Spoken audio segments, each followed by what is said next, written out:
السلام عليكم ورحمة الله وبركاته. السلام. أعوذ بالله من الشيطان الرجيم. بسم الله الرحمن الرحيم. الحمد لله رب العالمين والصلاة والسلام على رسول الله. أما بعد. All praise and thanks to Allah subhanahu wa ta'ala, and may His peace and blessings be upon Rasulullah sallallahu alaihi wasallam. Brothers and sisters, today I would like to briefly discuss about the night journey that the Rasulullah sallallahu alaihi wasallam undertook. A topic that I have been getting repeated requests to take. We will not probably finish it in one talk, so we at least begin inshallah. So this specific night journey, which we know as Al-Isra wal-Miraj, what is it? Al-Isra, it comes from the word Sara, meaning to travel. To travel. And Al-Isra specifically, as far as Islam is concerned, is talking about that specific journey of Rasulullah sallallahu alaihi wasallam from Mecca to Masjid al-Aqsa, and Al-Miraj is the journey from Masjid al-Aqsa to the seven heavens. So we will talk about Al-Miraj maybe next week, inshallah. As far as Al-Isra is concerned, the proof of it happening, the Surah Isra itself, while the journey of Miraj is mentioned in Surah Najm. And this whole incident of Al-Isra and Miraj, it is agreed upon. It is agreed upon by the majority of the scholars. They don't have any doubts about its happening.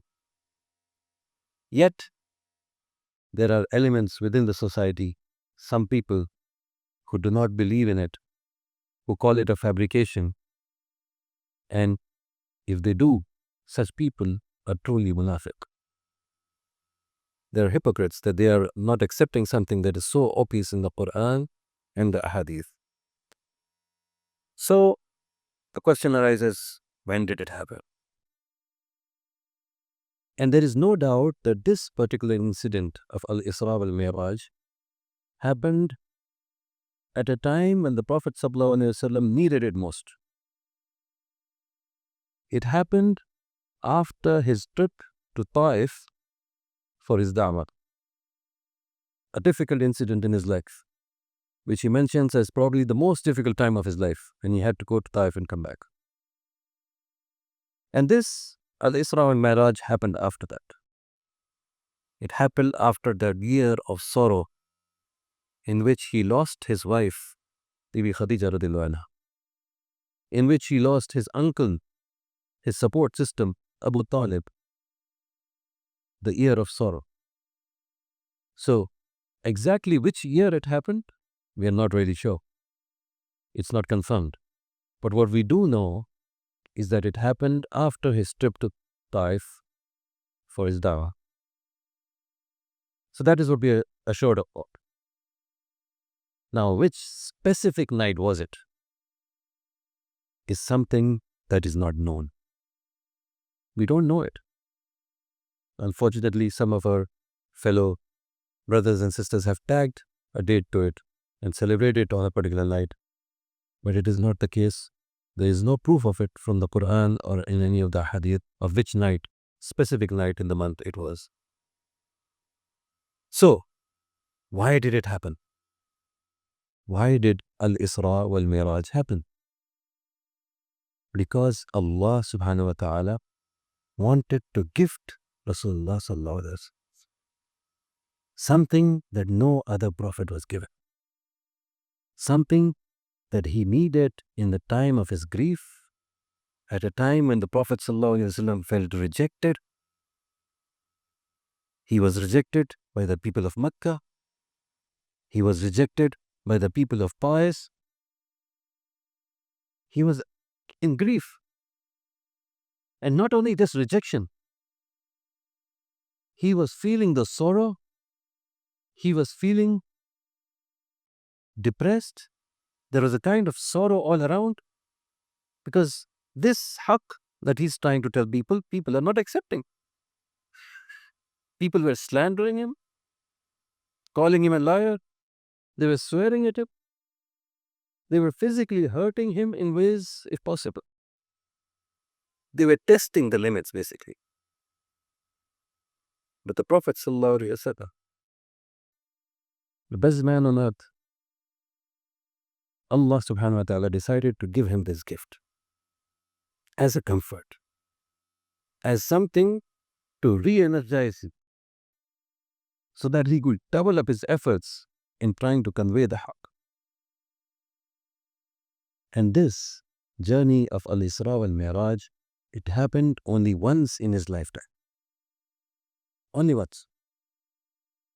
Rasulullah sallallahu alaihi wasallam, he himself narrates the story to his companions. And he says, just one normal, ordinary night,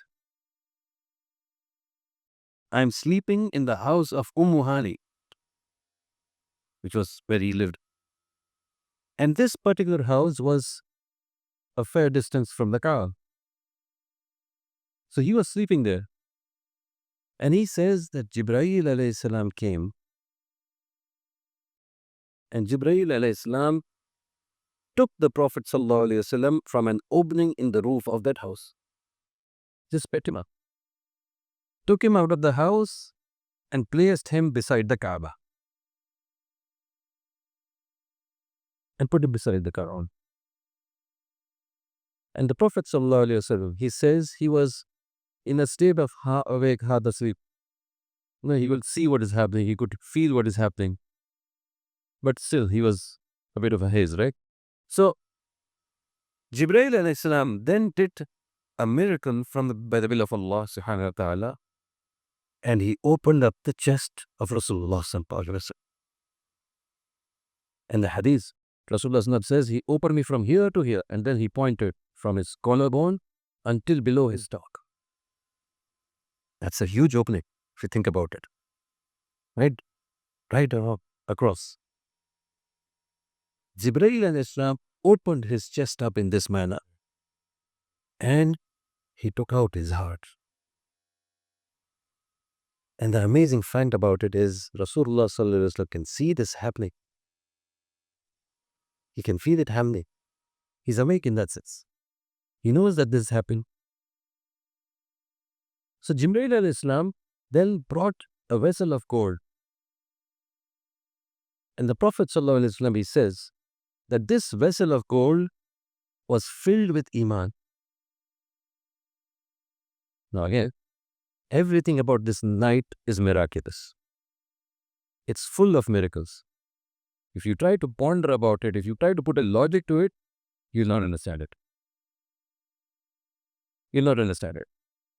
So it is full of miracles. So we accept it as we were told about it. So this vessel is filled with Iman. So you can say that Iman in this is a kind of in a liquid form, right, in that vessel. And Jibreel alayhi salam washed the heart of Rasulullah sallallahu alaihi wasallam with that Iman from that vessel. Again, miracle. But it is filled with Iman. That heart is again being washed with Iman. It's not like it didn't have it, but still, again, more. And then Jibreel alayhi salam put the heart back into the chest of Rasulullah sallallahu alaihi wasallam, and he stitched it up. He stitched it up. One of the Sahaba narrates that he has seen the stitch across the Prophet sallallahu alaihi wasallam's chest. So it is not like it is a hypothetical help. It was like an actual physical operation that happened. Amazing, by the will of Allah. And after this, Jibreel alayhi salam brought forward this creature, Al-Buraq. This creature, which the Prophet sallallahu alaihi wasallam, he describes it, he says, it was just smaller than a horse or a mule, but bigger than a donkey. So it was something, a different creature, right? You cannot call it a horse, you cannot call it a donkey. It's different. And the Prophet goes on to say it was completely, absolutely white in color. White in color, obvious. And he continues, one step of Buraq was as far as the eye could see. As far as the eye could see. So that is said so that we can try to imagine the speed of Buraq. One step of Buraq was as far as the eye could see, very quick. And that comes from the word itself, right? Barq. Barq means like a lightning bolt. So Buraq comes from that. So, in order to describe how fast this creature was. And then when Rasulullah sallallahu alaihi wasallam was trying to mount this Buraq, it began to shake. Began to shake. It became terrified. It started moving. And Jibreel alayhi salam said to Buraq, now when it is time for the Prophet sallallahu alaihi wasallam to get on top of you, you are acting up. Jibreel alayhi salam is telling this creature, you are acting up. And we must understand, again from the scholars, what we know is that this Buraq, this creature, had carried every single prophet till the time of Rasulullah sallallahu alaihi wasallam, from wherever they were till Masjid al-Aqsa. Every prophet has visited there on this Buraq. And now, after Isa alayhi salam, after that long gap, time for Muhammad sallallahu alaihi wasallam, it has been a gap. So maybe the creator wasn't used to it. Somebody sitting on it. That is one interpretation. But this is Rasulullah. So Jibreel alayhi salam tells this creature, there will be no other human being who is more honorable that will be sitting on you. So calm down. And when Buraq hears this, it starts sweating, but it calms down. It calms down. And then Rasulullah sallallahu alaihi wasallam mounts this creature. So amazing aspect in that itself. Now when Rasulullah sallallahu alaihi wasallam got on top of Buraq, and this journey has begun of Al-Isra, where the Prophet is being taken from Makkah to Masjid al-Aqsa. The Prophet sallallahu alaihi wasallam has narrated a number of things that he saw during this journey. Why on Buraq? As he's going from Makkah to Masjid al-Aqsa, he's seen a lot of things. Allah subhanahu wa ta'ala is showing the Prophet sallallahu alaihi wasallam a lot of things before he reaches Masjid al-Aqsa. And let us go through what all he has seen. The first thing that the Prophet sallallahu alaihi wasallam was shown was Dajjal. He was shown Dajjal. He saw Dajjal with his naked eye in that verse. Right? Again, miraculous snipes. Lots of miracles happening. Again, how is this possible that he saw Dajjal? A miracle again. By the will of Allah subhanahu wa ta'ala. Don't apply the how question to any of what is happening in this night. Everything has happened and we agree upon it. So when the Sahaba later asked Rasulullah sallallahu alaihi wasallam and the Prophet sallallahu alaihi wasallam started describing Dajjal, he said that it was a huge creature. It was white in color. It was white in color. And one of the eyes was healthy, while another eye was damaged, as we have heard about it before. A half-open eye dropping like a grape. Looked like a grain drop. And Rasulullah further described this particular hadith that the hair of the Dajjal was like the branches of a tree coming out. Like the branches of a tree coming out, the hair of the Dajjal. So this is the first tip that Rasulullah saw. Then the second thing that he saw was he saw an old woman on the path. And this old woman he describes, he says that this woman had her arms uncovered. The arms were uncovered. And they were full of jewelry on it. Now jewelry we describe with beauty, right? So it was beautified in that way. It was full of jewelry, the arms of this lady. And this lady, this old woman, then she said, "Oh Muhammad, wait, I have to ask you something." But the Prophet ﷺ did not stop. He carried on. But while going on, he asked Jibril, "Who was that?" Jibril alayhi salam said, later, let's keep going. Let's keep going. So they kept on moving. Then the Prophet ﷺ came across another thing on the side of the road. This thing again said, "Oh Muhammad, come here, come here. Where are you going? Come here." And Jibril alayhi salam again told Rasulullah, "Let's keep moving." Later. Until they reached Baitul Maqdis. Then Jibril alayhi salam told the Prophet ﷺ, that old woman that he saw back then, that it was symbolic of the life of this dunya. An old woman, when you look at her, what is the picture that it gives you? Only a few years of life left. Right? That's what it shows. So it is symbolic of this life. Only a few years of it in your life. And the beauty on her arms, the jewelry, that indicates the beauty that attracts you of this life. The short-lived beauty that attracts you to this life. While the life itself is very short. So it is something to ponder upon again. And then Jibreel alayhi salam says, as for the other thing that stopped you on the road, that was Iblis himself. That was Shaitan himself, who was calling you because he wanted you to be busy with this dunya and not carry on. Brothers and sisters, life is exactly like this. It is like that old lady that we looked upon, only a few years to go for her to go. Our life is like that, only a few years. None of us knows how many, yet we are attracted to it. Yet we are attracted to the desires of this life. Yet we are attracted to the few pieces of jewelry that beautify this life. A house, a wealth, few pieces,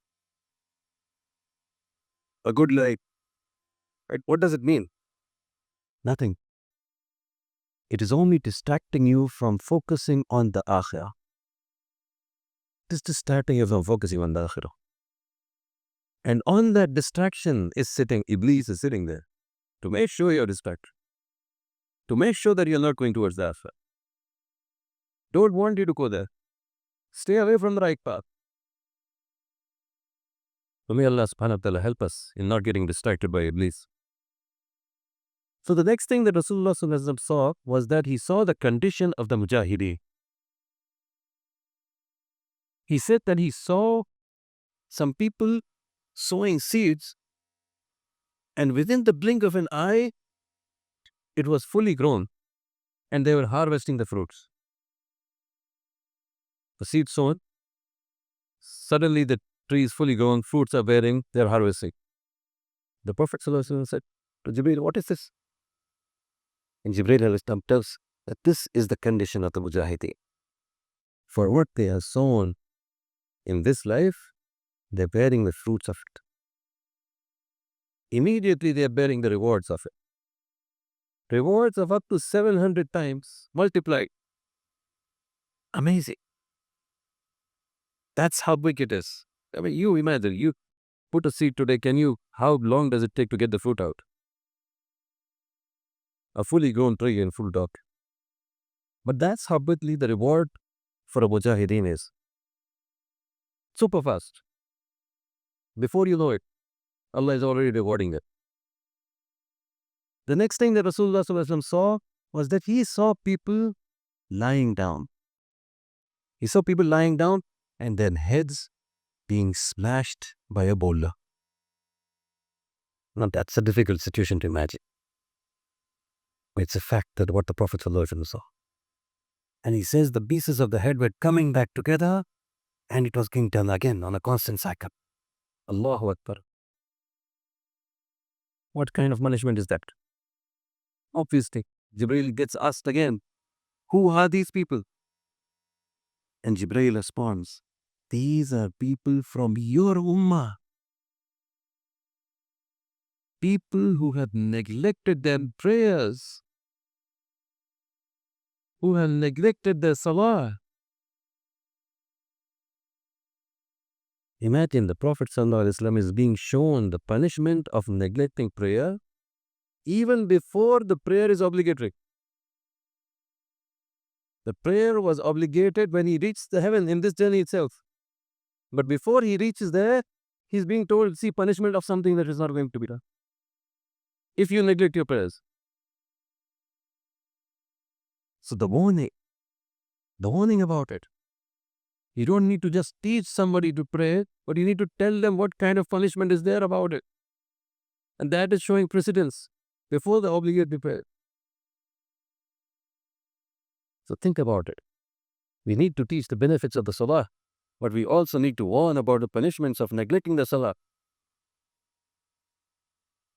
Rasulullah ﷺ next he sees that a man has a lot of loss, is carrying logs. And he's taking on more logs. He cannot bear it, but he's putting on more logs on top of his body. He asked Jibreel, who is this man? What is happening? And Jibreel again says, this is a man also from your nation who takes things from other people and keeps taking things from other people more than he can bear. And the scholars say this is pointing specifically to people who take loan from others. More loans than they can bear. And they'll keep on taking loans from the next. More than what you can repay. More than what you would struggle with. So it is something that is not appropriate. Do not carry more loan than you can bear. Pay off your loans at the earliest, at the first instance. And the next thing that Rasulullah ﷺ sees is he sees the lips and tongues of people being cut by a scissor of fire. And when asked, who are these people? Jibreel says, these are people who do not practice what they preach. Who do not practice what they preach. It is easy to tell people, do this, do that. But can you do it yourself first? Applies to me first. Applies to each one of us who tries to teach our children. Do we do it first? May Allah subhanahu wa ta'ala be such. Then the Prophet ﷺ came across an opening in the earth and he saw that a huge bull is trying to come out of that hole but gets stuck and cannot go back inside. And again, Jibreel gets asked, what is this?